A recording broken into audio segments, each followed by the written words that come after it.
நீ குடும்ப குத்து விளக்கு இல்லையா? அதான் பர்த்டே அன்னைக்கு நம்ம தாத்தாவும் பாட்டியும் சொன்னாங்க.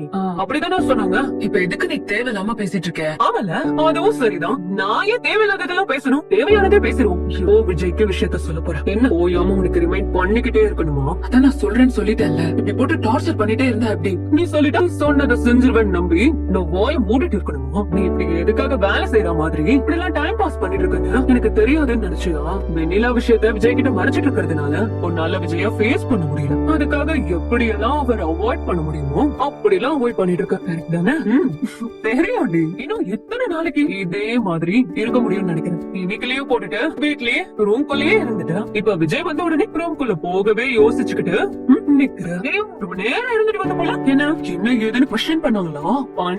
பண்ணிருப்பாங்க. நீ இப்படி வித்தியாசமா பிஹேவ் பண்ணிட்டு இருந்தா யாருக்குதான் டவுட் வராது. ஆனா தரமத நல்லா சமாளிக்கிற போல.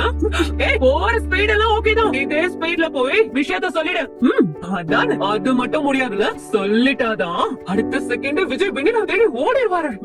என்ன கவரி கோவம் வர மாதிரி இருக்கு. பொங்க முடியாம போட்டுட்டு இருக்கியா? ஆனா ஓ அளவுக்குலாம் எனக்கு பொறுமை இருக்குமான்னு தெரியலப்பா. ஓ பொறுமை பெருசா இல்ல ஏன் பொறுமை பெருசான்னு அநேகமா நான் தான் முதல்ல பொறுமையை இழந்து புருஷன் கிட்ட போட்டு கொடுப்பேன்னு